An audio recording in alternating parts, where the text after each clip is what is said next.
Welcome to Pindar Poetry. We hope you learned something new. You begin by making the devices discoverable. This matters because AirDrop uses both Bluetooth and Wi-Fi to create a secure peer link. Unlock each device, make sure Bluetooth and Wi-Fi are on, and switch AirDrop to contacts only or everyone depending on who you expect to receive.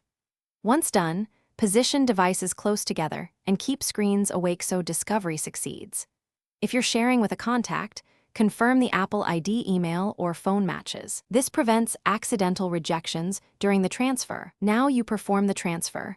Open the file or media you want to send and tap the share icon, which gathers available share options. Choose the AirDrop tile and then tap the visible recipient name or device.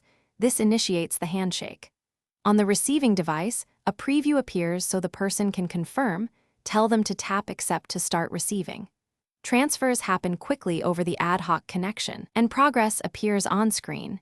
Keep both devices awake until the transfer completes to avoid interruption.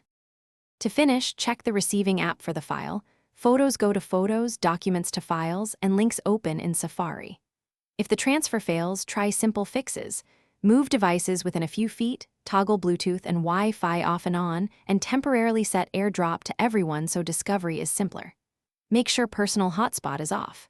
If problems persist, restart both devices or sign out and back into iCloud, then repeat the send. That single troubleshooting step solves most stubborn AirDrop issues.